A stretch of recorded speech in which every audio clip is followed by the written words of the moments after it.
रात का वह क्षण जब सारा संसार गहरी नींद में डूबा होता है, वही क्षण किसी के लिए भीतर के द्वार खुलने का अवसर बन सकता है। यह द्वार बाहर की आंखों से नहीं देखा जा सकता। यह द्वार सिर के मध्य में स्थित है, आज्ञा चक्र। जब आप रात की उस गहन शांति में आंखें बंद करते हैं और अपनी दृष्टि को दोनों भौहों के बीच केंद्रित करते हैं, तो वहां एक सूक्ष्म प्रकाश की झलक मिलने लगती है। यही झलक धीरे धीरे तीसरी आंख का प्रथम स्पंदन है। प्रिय आत्मन, आज यह अवसर आपके लिए है। यह वीडियो केवल जानकारी नहीं, बल्कि आपकी आत्मा के भीतर सोए दिव्य नेत्र को जागृत करने का निमंत्रण है। यदि आप थक चुके हैं बाहरी संसार की दौड़ से, यदि आपके भीतर कहीं यह प्रश्न गूंजता है कि क्या सचमुच कुछ ऐसा है जो अमर और शाश्वत है, तो आप सही स्थान पर हैं। यह यात्रा आपकी अपनी है, लेकिन हम साथ चलेंगे। आप वीडियो को अंत तक देखें। यह आपके भीतर ऐसी आग जगा सकता है जिसे कोई समय बुझा नहीं सकता। आपका हर कमेंट, हर लाइक इस साधना में ऊर्जा जोड़ता है। जब दृष्टि उस मध्य बिंदु पर स्थिर होने लगती है, तो चुपचाप एक और अनुभव जन्म लेता है।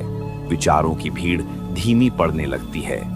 मन, जो दिन भर अशांत रहता है, रात के इस अभ्यास में मानो शांत महासागर बन जाता है। पर क्या कभी आपने यह सोचा है कि वह कौन है जो इस अंधेरे में प्रकाश को देखता है? वह कौन है जो विचारों के रुकने पर भी जागृत रहता है? क्या आप शरीर हैं या कुछ और? जैसे जैसे यह ध्यान गहरा होता है, एक नन्हा प्रकाश बिंदु उभरता है जो भीतर की आंख को धीरे धीरे खोलता है। ये तीसरी आंख केवल देखने का साधन नहीं, बल्कि आत्मा की अनुभूति का द्वार है। पर क्या तीसरी आंख खुलना ही अंत है, या यह तो एक और गहरी यात्रा की शुरुआत है? क्या आपने कभी सोचा है कि यह तीसरी आंख किसे दिखाती है? ईश्वर को, आत्मा को, या स्वयं अपने सत्य स्वरूप को? ये सब प्रश्न वहीं से जन्म लेते हैं जहां आपकी दृष्टि आज्ञा चक्र पर टिकती है। और जब आप टिकते हैं, तो भीतर कोई द्वार धीरे धीरे खुलने लगता है। जब भीतर वह द्वार खुलता है, तो सबसे पहले क्या प्रकट होता है? न कोई दृश्य, न कोई शब्द, बल्कि एक अपार शून्यता। यह शून्य बाहर की शून्यता नहीं है, यह भीतर का असीम आकाश है, जहां सब कुछ विलीन होता है और जहां से सब कुछ जन्म लेता है। यह पहला अनुभव किसी चमकदार प्रकाश से कम गहरा नहीं, लेकिन यह प्रकाश भी मौन है। यह कोई आवाज नहीं करता, यह भीतर की सांस की तरह चुपचाप बहता है। जब साधक पहली बार इस शून्यता में उतरता है, तो मन विचलित होता है, क्योंकि मन को आदत है कुछ देखने, कुछ सुनने की। लेकिन तीसरी आंख का द्वार खुलते ही पहली भेंट इसी मौन से होती है। क्या आप तैयार हैं उस मौन से मिलने के लिए, जहां न भाषा काम करती है, न विचार?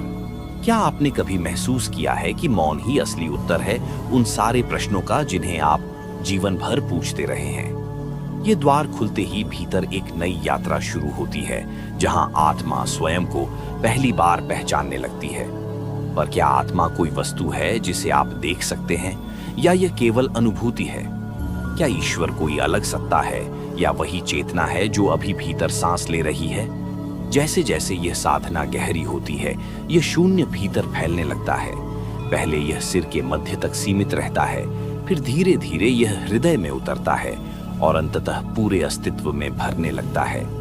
लेकिन क्या आपने कभी स्वयं से यह सवाल किया है कि जब यह शून्यता फैलती है, तब मैं कहाँ हूँ? क्या मेरा मैं भी इसी शून्य में समाहित हो जाता है? और यहीं से तीसरी आंख की साधना केवल देखने की क्रिया नहीं रहती, यह स्वयं को खो देने की प्रक्रिया बन जाती है। जब मैं खोता हूं, तो क्या बचता है? क्या वही बचता है जिसे योगी परमात्मा कहते हैं? क्या वही बचता है जिसे संत प्रेम कहते हैं? यह साधना धीरे धीरे उस बिंदु तक पहुंचाती है जहां आंख बंद होते हुए भी देखा जाता है और देखने वाला भी मिट जाता है। जब देखने वाला मिटता है, तो जो बचता है वही सत्य है। न देखने वाला रहता है, न देखा जाने वाला, केवल एक अनुभव बचता है जो शब्दों से परे है। यही तीसरी आंख का असली रहस्य है। यह केवल किसी दिव्य दृश्य को देखने का साधन नहीं, बल्कि स्वयं को मिटाकर उस अनुभव में विलीन हो जाने का मार्ग है। क्या आप कभी रुके हैं और भीतर झांका है कि आपका यह मैं असल में क्या है? क्या यह नाम है, यह शरीर है, यह स्मृति है, या कुछ और गहरा? जब साधक आज्ञा चक्र पर दृष्टि स्थिर करता है और भीतर यह प्रक्रिया चलती है, तब धीरे धीरे वह देखता है कि शरीर तो बाहर पड़ा है, विचार भी शांत हैं और अब वह स्वयं भी अनुभव में समा गया है। तब पहली बार भीतर एक सुखद कंपन जागता है, जैसे कोई सूक्ष्म तरंग सिर के मध्य से उठ रही हो और पूरे शरीर में फैल रही हो। ये वही कंपन है जिसे योग में स्पंदन शक्ति कहा गया है। पर क्या आपने कभी सोचा है कि यह कंपन कहां से आता है? क्या यह बाहर से आता है या यह सदा से आपके भीतर था, बस अब आपने उसे महसूस करना शुरू किया है? क्या यह कंपन ही जीवन की मूल धारा है जिसे संत प्राण या चेतना कहते हैं? जब यह कंपन भीतर फैलता है तो साधक महसूस करता है कि उसका शरीर हल्का हो रहा है, जैसे वह कोई भार नहीं रहा। मन भी भारहीन हो जाता है। लेकिन क्या वास्तव में शरीर हल्का हो रहा है या यह केवल अनुभूति है? और यदि यह अनुभूति है तो क्या संसार भी केवल अनुभूति है? तीसरी आंख की साधना का यही अगला रहस्य है।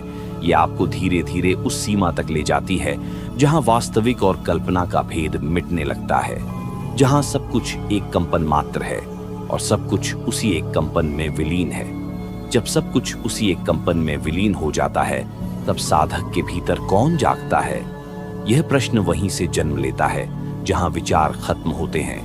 वहां कोई नाम नहीं होता, कोई रूप नहीं होता, फिर भी एक जागरूक उपस्थिति होती है जिसे न देखा जा सकता है, न छुआ, केवल जिया जा सकता है।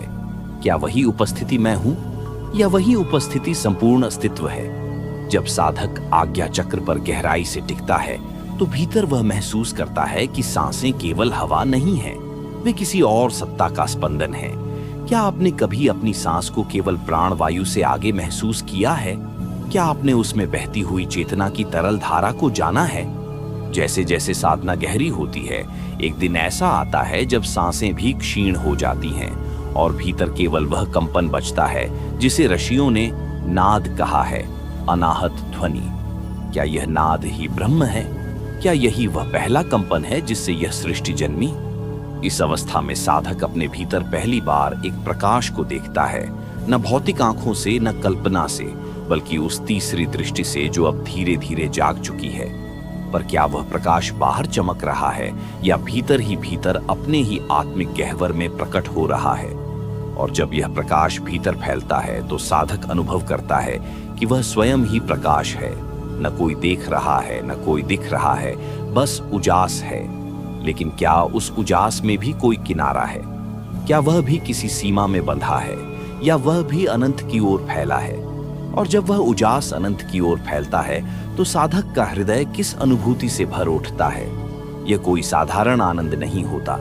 यह वही रस है जिसे संतों ने परमानंद कहा है, जो किसी इंद्रिय सुख से नहीं बल्कि स्वयं की पहचान मिट जाने से उपजता है। क्या आपने कभी सोचा है कि जब अहंकार पिघलता है तो उसके स्थान पर कौन आता है? क्या वही प्रेम है जिसे खोजते खोजते युग बीत जाते हैं? इस क्षण में साधक के हृदय में एक अदृश्य द्वार खुलता है। वह अनुभव करता है कि यह शरीर केवल एक पात्र था। असली यात्रा तो अब शुरू हो रही है, भीतर से, उस सूक्ष्म कंपन के सहारे।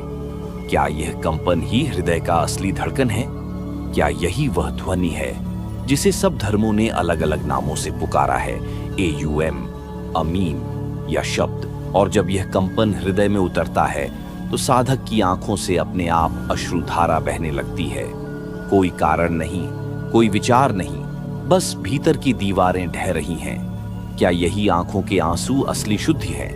क्या यही वह क्षण है जब साधक का हृदय पहली बार ईश्वर की छाया को छूता है? इस अनुभूति में समय रुक जाता है, अतीत और भविष्य का बोध मिट जाता है। बचता है केवल एक अखंड वर्तमान जो न स्थिर है न गतिशील, बस है। क्या यही अभी अनंत है? क्या इसी में सारा ब्रह्मांड समाया हुआ है? और जब साधक इस स्थिति में टिकता है तो भीतर एक और रहस्य प्रकट होता है कि यह उजास और कंपन और यह आनंद सब एक ही स्रोत से फूट रहे हैं। लेकिन क्या आपने कभी यह सोचा है कि उस स्रोत का स्वरूप क्या है? क्या वह भी देखा जा सकता है या वह केवल अनुभव किया जा सकता है? और जब साधक उस स्रोत को अनुभव करने की ओर बढ़ता है तो उसके भीतर कौन सी अंतिम दीवारें टूटती हैं? ये दीवारें बाहर से नहीं दिखती, ये मन की सूक्ष्म परतों में छिपी होती हैं, पहचान की, भय की और सबसे गहरी अलगाव की। क्या कभी आपने भीतर महसूस किया है कि आप और यह ब्रह्मांड दो नहीं, एक ही धड़कन के दो स्पंद हैं? साधक के भीतर यह पहचान पिघलती है, मैं कौन हूं? क्या यह नाम, यह स्वरूप, यह स्मृतियां ही मेरा सत्य है, या यह सब भी उसी अनंत स्रोत की परछाइयां हैं? क्या वह स्रोत कभी मुझसे दूर था, या मैं ही अपनी दीवारों में कैद होकर उसे भूल गया था? जैसे ही यह प्रश्न भीतर पूरी ईमानदारी से उठता है, साधक के भीतर एक कंपन तीव्र हो जाता है। आज्ञा चक्र पर दृष्टि स्थिर है, लेकिन ध्यान अब उस स्रोत पर है जो न ऊपर है, न नीचे, न भीतर, न बाहर, बस है। क्या इस होने में ही संपूर्ण मुक्ति छिपी है? क्या यही वह शून्य है जिसे योगी पूर्णता कहते हैं? इस क्षण में साधक को लगता है कि उसके भीतर का स्पंदन और बाहर का आकाश दोनों एक ही लय में झूम रहे हैं। कोई सीमा नहीं बचती। क्या आपने कभी सोचा है, जब सीमा मिट जाती है तो क्या बचता है? क्या वही अनंत शांति, वही अखंड प्रेम? और जैसे ही साधक की चेतना उस स्रोत में विलीन होने लगती है, भीतर की अंतिम गांठें जो जन्मों से बंधी थीं, स्वतः खुलने लगती हैं। न कोई प्रयास, न कोई संघर्ष। क्या यही सहजता ही वास्तविक साधना है? क्या यही वह अवस्था है जहां क्रिया समाप्त हो जाती है और केवल अनुभव शेष रहता है? और जब साधना क्रिया से अनुभव में ढलती है, तब साधक के भीतर कौन सी नई सुबह उदित होती है? यह सुबह बाहर उगने वाले सूरज जैसी नहीं होती, यह भीतर की कालिमा के पार फूटती है। क्या आपने कभी सोचा है कि असली प्रकाश उस क्षण प्रकट होता है जब भीतर की रात सबसे गहरी हो जाती है? साधक अनुभव करता है कि अब कुछ करना नहीं, केवल होने देना है। अब दृष्टि आज्ञा चक्र पर स्थिर है, लेकिन चेतना उस पार बह रही है जहां कोई विचार नहीं पहुंच सकता। क्या यही वह स्थिति है जिसे ध्यान की पूर्णता कहते हैं? क्या यही वह क्षण है जब तीसरी आंख अपने आप खुलती है, बिना किसी आग्रह के? इस अनुभूति में साधक के भीतर से एक नई महक उठती है, शांति की जो भारी नहीं है, आनंद की जो उत्तेजित नहीं करता, प्रेम की जो किसी एक तक सीमित नहीं। क्या यही वह प्रेम है जिसे ऋषियों ने ब्रह्म प्रेम कहा? क्या यही वह अमृत है जिसे चखते ही साधक जन्मों की प्यास भूल जाता है? और जैसे जैसे यह अनुभव गहराता है, साधक को लगता है कि उसकी सांसें भी अब साधारण नहीं रहीं। हर श्वास में ब्रह्मांड का कंपन है, हर श्वास में सृष्टि की धड़कन समाई है। क्या कभी आपने अपनी सांस को इस दृष्टि से देखा है कि यह भीतर बाहर नहीं, बल्कि अनंत और स्वयं के मिलन का द्वार है?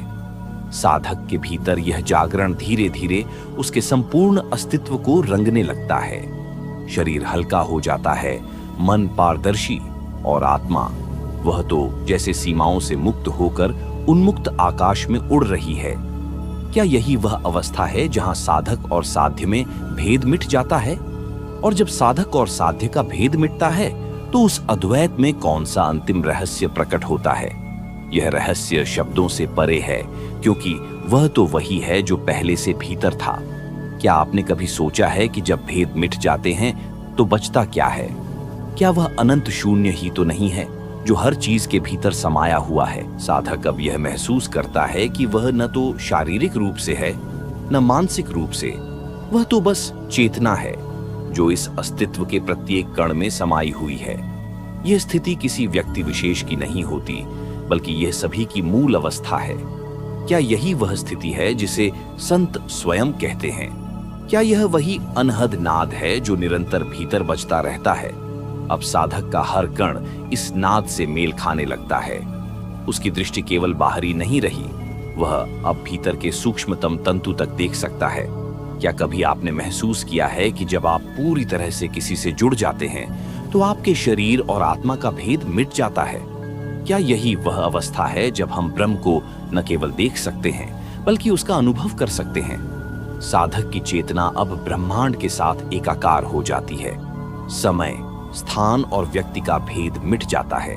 यह एक ऐसी स्थिति होती है जहां न अतीत होता है, न भविष्य, केवल एक अदृश्य, न मापने योग्य अभी का अनुभव होता है। क्या कभी आपने सोचा है कि जब समय और स्थान का भेद मिट जाए तो फिर वह क्या अनुभव होता है? क्या यह अनुभव ही सत्य नहीं है? जब साधक इस स्तर तक पहुंचता है तो वह समझता है कि इस अनुभव का कोई नाम नहीं हो सकता। वह जिस स्वयं को देखता है वह स्वयं ही सृष्टि और सृजन का स्रोत है। क्या यही शिव या ब्रह्म नहीं है?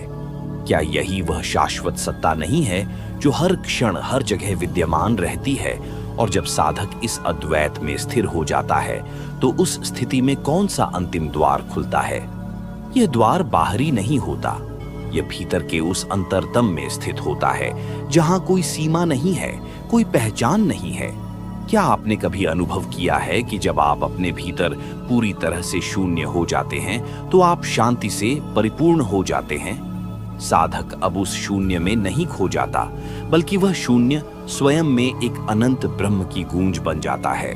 वह समझता है कि शून्य को भय के रूप में नहीं देखा जाना चाहिए, क्योंकि वही शून्य तो हर चीज का आदिपरक स्रोत है। क्या यह वही शून्य नहीं है जो योगियों ने निर्वाण कहा है? क्या यही वह स्थिति है जहां कुछ भी खोने या पाने का कोई अर्थ नहीं रह जाता? अब साधक की चेतना उस शुद्ध तात्विक रूप में विलीन हो जाती है जो न किसी शरीर में बंधा है, न किसी चेतना के परे। उसे न किसी कारण से पीड़ा होती है, न कोई इच्छा उसे किसी दिशा में खींचती है। क्या यह वही परम शांति है जिसे हर साधक खोजता है? क्या यही साक्षात्कार नहीं है? वह क्षण जब साधक और उसके उद्देश्य के बीच का भेद पूरी तरह समाप्त हो जाता है। साधक की दृष्टि अब पूरी तरह से स्पष्ट है। वह देखता है कि इस अनुभव में कोई व्यक्ति नहीं, कोई स्थान नहीं, केवल एक शुद्ध निराकार सच्चाई है जो सब कुछ है। वह जानता है कि यह सच्चाई किसी विशेष रूप में बंधी नहीं है। क्या यह वही सर्वव्यापी सत्य नहीं है जिसे परम ज्ञानी समझते हैं? क्या यह वही बोध नहीं है जो ध्यान की पूर्णता में आता है? यह स्थिति इतनी निराकार होती है कि अब साधक को किसी भी प्रकार के शब्दों की आवश्यकता नहीं होती। वह अपनी मौन में सर्वज्ञता का अनुभव करता है। क्या कभी आपने महसूस किया है कि जब आप मौन होते हैं तो उस मौन में समाई हुई अनंत सृष्टि का अनुभव होता है? क्या यही वह सत्य नहीं है जो समय से परे है, जो किसी रूप में नहीं बंध सकता? और जब साधक उस मौन में पूर्ण रूप से समाहित हो जाता है तो वह कौन सा अंतिम रहस्य उजागर करता है? यह रहस्य एक गूढ़ लेकिन अत्यंत सरल सत्य है। वह सत्य जो हर क्षण हर जगह मौजूद होता है, फिर भी किसी के द्वारा उसे देख पाने की आवश्यकता नहीं होती। यह सत्य न शब्दों में समा सकता है, न कोई अवधारणा उसे पूरी तरह पकड़ सकती है। क्या आपने कभी सोचा है कि यह सत्य वह मौन नहीं है जो हमारे चारों ओर बिखरा हो, बल्कि वह मौन है जो हमारे भीतर समाया है?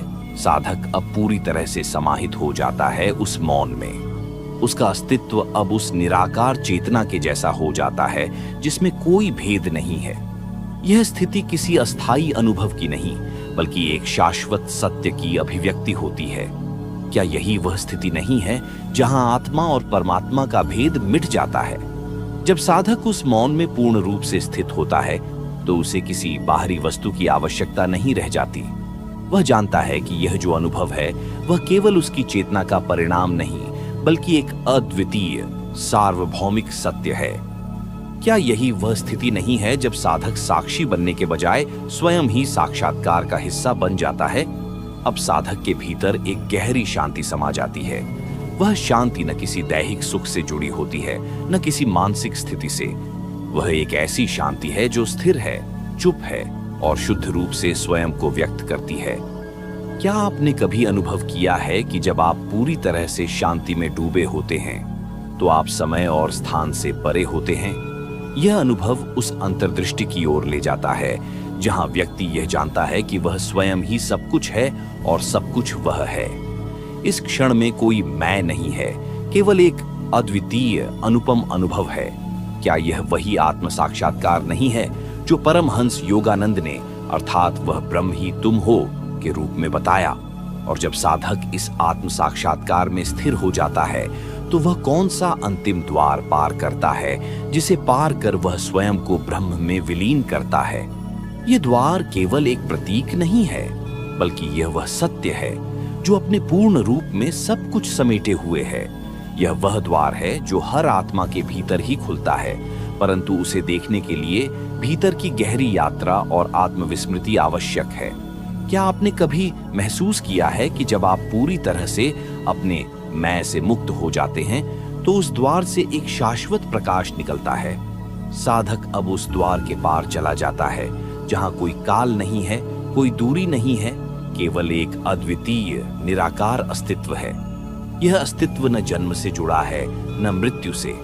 वह उस अवस्था में पहुंचता है जहां समय और स्थान का भेद मिट जाता है और वह स्वयं ही सृष्टि के उत्पत्ति और समापन के बीच का पुल बन जाता है। क्या यह वही अवस्था नहीं है जहां हम हर चीज में ब्रह्म की अभिव्यक्ति देखते हैं?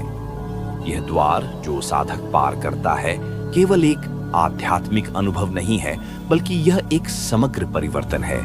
यह आत्मा के ब्रह्म से मिलन का क्षण है। इस क्षण में कोई भेद नहीं होता। साधक का हर विचार, हर भावना, हर अनुभव अब उस ब्रह्म का ही रूप हो जाता है। क्या यही वह सत्य नहीं है जिसे संतों ने सर्वव्यापी ब्रह्म कहा है? क्या यह वही रहस्य नहीं है जिसे जानने की साधना हर जीव में समाई हुई है? साधक की चेतना अब उस ब्रह्म में विलीन हो जाती है और वह अनुभव करता है कि वह स्वयं ही वही ब्रह्म है। वह जानता है कि यह शरीर, यह मन और यह जीवन केवल एक माध्यम है जो उसे उस सर्वोच्च सत्य तक पहुंचाने के लिए है। क्या यह वही परम आनंद नहीं है जिसमें आत्मा और ब्रह्म का मिलन होता है और जहां हर इच्छा, हर भेद समाप्त हो जाता है? जब साधक उस अंतिम द्वार को पार करता है तो वह यह समझता है कि उसका अस्तित्व ही ब्रह्म का स्वरूप है। वह न केवल स्वयं को बल्कि संपूर्ण सृष्टि को ब्रह्म के रूप में देखता है। क्या यह वही ज्ञान नहीं है जिसे योगानंद जी ने ईश्वरत्व कहा है? क्या यह वही अनुभव नहीं है जिसे प्राप्त करने के लिए हर साधक जीवन भर प्रयास करता है? और जब साधक इस ब्रह्म के साथ एकाकार हो जाता है तो वह कौन सा अंतिम रहस्य उजागर करता है जो उसे जीवन के प्रत्येक क्षण में अनुभूत होता है? यह रहस्य कोई परे का नहीं बल्कि स्वयं उसके भीतर स्थित है। यह वही अद्वितीय सत्य है जिसे साधक ने अपने जीवन भर की साधना में खोजा था, लेकिन अब वह उसे प्रत्येक सांस में, प्रत्येक विचार में और प्रत्येक अनुभूति में महसूस करता है। क्या आपने कभी सोचा है कि जो ब्रह्म सत्य कहीं बाहर खोजा जाता है वह अंततः हमारे भीतर ही निवास करता है? अब साधक के लिए हर पल एक नया अनुभव बन जाता है। वह जानता है कि जब वह ब्रह्म में विलीन हो जाता है तो वह केवल उस सर्वोच्च सत्ता का अंश नहीं है बल्कि वही स्वयं ब्रह्म बन जाता है। यह अनुभव कोई अस्थायी अवस्था नहीं होती बल्कि वह स्थिति अब उसकी स्थायी चेतना का हिस्सा बन जाती है। क्या यह वही स्थिति नहीं है जहां वह हर क्षण को एक परम उपहार के रूप में देखता है? साधक अब उस जीवन को जीता है जिसमें हर कार्य, हर श्वास, हर विचार और हर भाव ब्रह्म के रूप में व्यक्त होता है। अब वह न केवल खुद को बल्कि संपूर्ण सृष्टि को उसी दिव्य दृष्टि से देखता है। क्या यह वही समग्रता नहीं है जिसमें साधक समझता है कि वह ही ब्रह्म है और ब्रह्म ही वह है? क्या यही आत्मज्ञान नहीं है जिसमें साधक हर किसी और हर चीज को अपने अंदर समाहित महसूस करता है? उसकी दृष्टि अब पूरी तरह से स्पष्ट हो जाती है। उसे किसी भी चीज में भेद नजर नहीं आता। वह जानता है कि यह सृष्टि, यह जीवन और यह ब्रह्मा का प्रत्येक अंश एक ही सत्य की अभिव्यक्ति है। कोई बाहर का नहीं, सब भीतर ही है। क्या यह वही समग्रता नहीं है जिसे परमहंस योगानंद जी ने आध्यात्मिक दृष्टि कहा था? यह अनुभव साधक को स्थिर, शांति और प्रेम से पूर्ण बना देता है। वह जानता है कि इस अनुभव के बाद किसी भी बाहरी तलाश की आवश्यकता नहीं है। वह अब पूर्ण रूप से संतुष्ट है क्योंकि उसने आत्मा और ब्रह्म के मिलन का सत्य अनुभव कर लिया है। क्या यह वही आनंद नहीं है जो साधक के जीवन को पूर्णता की ओर ले जाता है? अब साधक का अस्तित्व स्वयं में ब्रह्म की पूर्णता बन चुका है। हर सांस में, हर पल में वह केवल उस सत्य को ही अनुभव करता है। इस आत्म साक्षात्कार के बाद उसकी जीवन यात्रा एक शाश्वत प्रेम, शांति और ज्ञान में समाहित हो जाती है। वह जानता है कि जीवन का हर अनुभव अब उसी दिव्य चेतना का एक रूप है जो उसके भीतर समाई हुई है। क्या यह वही सत्य नहीं है जिसे अंतिम रूप से पाया जाता है, जो समय से परे है, जो सत्य से परे है? यह स्थिति अब उसकी चेतना का अंश बन जाती है और जीवन के प्रत्येक पल को एक दिव्य अनुभव बना देती है। क्या आपने कभी महसूस किया है कि जब आप पूर्ण रूप से ब्रह्म में समाहित हो जाते हैं तो हर पल, हर क्षण आपके लिए एक अनमोल रत्न जैसा बन जाता है? क्या यह वही स्थिति नहीं है जहां साधक अपने अस्तित्व की वास्तविकता को शांति और प्रेम से देखता है? आध्यात्मिक यात्रा का यह अंत केवल एक शुरुआत है जो शाश्वत रूप से हर जागृत आत्मा के भीतर निवास करती है। प्रिय आत्मन, आपने आज इस गहन यात्रा को अंत तक सुना। यह केवल एक वीडियो का अंत नहीं है, बल्कि आपकी अंतर यात्रा का आरंभ है। यह शब्द, यह अनुभव अब केवल सुनने तक सीमित न रहे, इन्हें अपने जीवन में उतरने दीजिए। आपकी तीसरी आंख, आपका आज्ञा चक्र, यह अब जागृत होने को तैयार है। बस आप भीतर झांकें, उस शांति को महसूस करें जो सदैव से आपके अंदर थी, है और रहेगी। यदि आपके भीतर कहीं गूढ़ स्पंदन उठा है, कोई मौन आनंद जागा है, तो यह आपके भीतर के सत्य का संकेत है। अपने इस अनुभव को सहेजिए, इसे और गहराइयों में ले जाइए। और यदि यह यात्रा आपको छू पाई हो तो इसे दूसरों तक भी पहुंचाइए, अपने प्रेम से, अपने मौन से। आपका हर लाइक, हर कमेंट, हर साझा करना इस ज्ञान की धारा को और विस्तृत करता है। और जब आप इस पूरी यात्रा को बार बार सुनेंगे तो हर बार कोई नया रहस्य आपके भीतर खुलेगा। इसलिए इस वीडियो को अंत तक देखने और आत्मसात करने के लिए आपको प्रणाम है।